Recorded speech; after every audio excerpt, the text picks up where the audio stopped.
And boy, what a vibrant and I think very important discussion on the issue of the day that is right before us, which is where the government should be headed as far as policies. Governments across the country. We're talking about local governments, counties, municipalities. We're talking about states. We're talking about the federal government. We have to have that kind of discussion. And yes, we actually do need to make sure that liberty is part and parcel of the discussion. It's interesting, and I always enjoy having Michael Hiltzik on because he very clearly expresses his views, and I think does so very well. I think he's wrong here, of course, but that's because he's saying it's an ideological battle where only one side is being ideological. Those who want to address the balancing act, the need to strike a balance between liberty and security, something that Ben Franklin talked about way back in the early days of our republic. We always need to have that discussion of a balancing act and make sure that we do not dismiss liberties. It is ideological on the other side, on the government control side, to say, nope, forget about liberty. Let's just focus on a top-down policy approach from the all-knowing, all-powerful government. On this question of liberty, I want to play cut 4. This is a snippet of Dr. Fauci and Congressman Jim Jordan in the congressional hearing last Thursday going toe-to-toe, and then Dr. Fauci's follow-up comments yesterday on CNN's State of the Union when asked about this very topic of liberties. Take a listen, cut 4. You're indicating liberty and freedom. I look at it as a public health measure to prevent people from dying and going to the hospital. You don't think Americans' liberties have been threatened the last year, Dr. Fauci? They've been assaulted. Their liberties have. I don't look at this as a liberty thing, Congressman Jordan. Well, that's I look obvious. At this as a public health thing.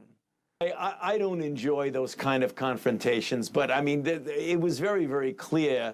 He was talking about liberties that were being restricted. This has nothing to do with liberties, Dana. We're talking about the fact that 560,000 people in our country have died.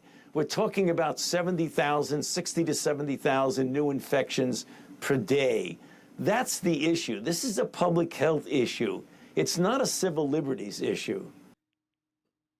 This is a public health issue. It's not a civil liberties issue. There are a lot of folks on the left who rightly complained about the Patriot Act. When conservatives, a lot of Republicans said, we need the Patriot Act for security.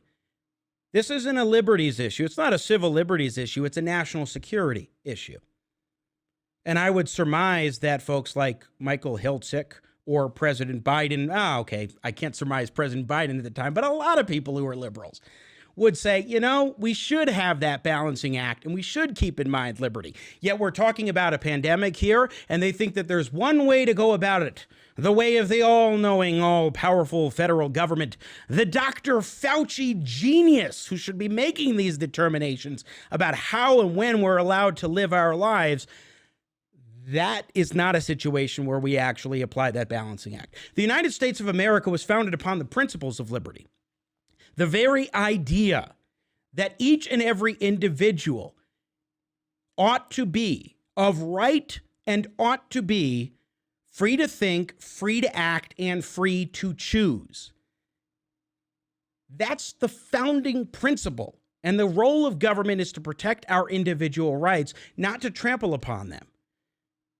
As our guests, Dr. Nan Hayworth and Hannah Cox, were pointing out before, we certainly did need some actions on the government's part, or it was at the very least acceptable for the government to take some steps, especially early on. But now we're at a point a year later, Dr. Fauci said, gradually, there will be more flexibility. Gradually. How gradual do we need to be a year in? Flexibility, what kind of flexibility are you talking about? It is a wonder in this situation that Governor Jared Polis of Colorado, a Democrat, is actually decentralizing. I don't think he's done nearly enough, but it is impressive to see a Democrat at least take that sort of step at this point in time. But then you go into the media, and the mockery of the media of any discussion of liberty. How dare Jim Jordan challenge Dr. Anthony Fauci, who's just got the best interests of this country and the American people at heart, and he's the genius we should be listening to. Let's go to Chris Cuomo, brother over on CNN of Governor Andrew Nursing Home Cuomo, and this is what he had to say, Chris Cuomo, Thursday night in reaction to the exchange between Congressman Jim Jordan and Dr. Fauci. Solidarity behind science. We know that that's what it takes to bring COVID numbers down. And we know that is what is needed to end this pandemic. All of us know it. So what was all this, when do we get our liberty back, on Capitol Hill today by Republican Congressman Jim Jordan? It's people who believe what he believes who don't want to get the vaccine. Why isn't he talking to them about giving the rest of us our liberty back? Instead, he decided to blame Dr. Anthony Fauci, the nation's top infectious disease expert, over when. Tell me when. When do we get it back? I get it. It's a big deal. No, it's not. Not to you. You want to make it about division. And that's why he took several minutes of time that he could have been saying to people, hey, listen to Fauci, get the vaccine, let's get through this. There's nothing wrong with wanting to know when this could all end, but it's hard to see how attacking Fauci helps. You know when it ends. It ends when they get our crap together, right? And you get the vaccines and you get to a certain point and you have too many people on the right who don't want to get the vaccine. It ends when you get our crap together. When we get to a certain point, what is that point? What does it mean to get your crap together? They're so vague and for a specific reason, not because, we need to have sort of flexibility in government tools, but it's because they don't want to give a metric to the American people and then not hold themselves to that metric. So you just listen to Dr. Fauci. Gradually, we will get to a point with greater flexibility. You listen to Chris Cuomo. Get your crap together. At some point, we'll reach a certain point, and then we can start talking about liberty. Can you believe the hubris of these people? And how they look down upon anybody who wants to have any sort of consideration for individuals being able to make their own decisions and live their lives, take care of their children, ensure their kids quality education, and more. It's just, it is hubris and it is arrogance that undergirds somebody like Chris Cuomo. And that attitude of dismissal. Gradually, we will eventually make it to the point where we have our crap together. That's it. Ladies and gentlemen, at this point, it's not that you should be dismissing the virus. No doubt about it.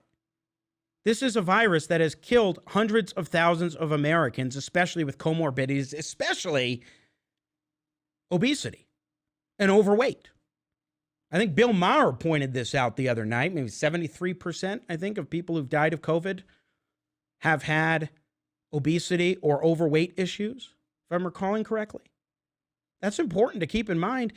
This is a serious virus for sure. Nobody's dismissing that. And I'm going to be taking the vaccine.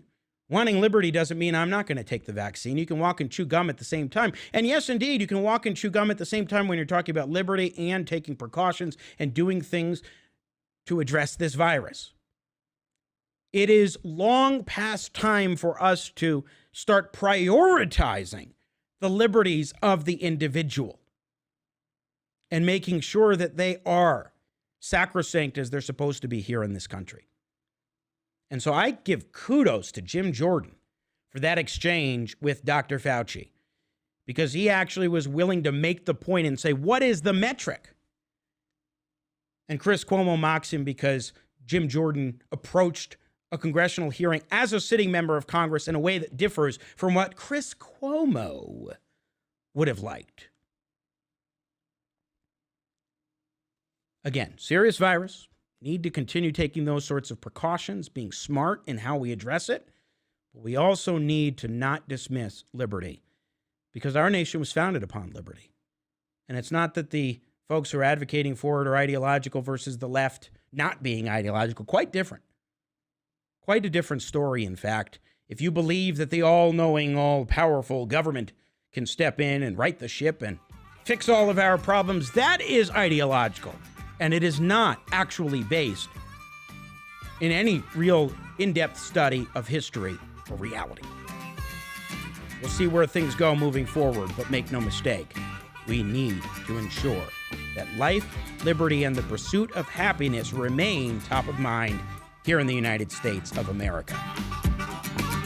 Talking politics, great for generations. Oh, what mix? I got Jimmy at the crossroads, making sense out of no sense.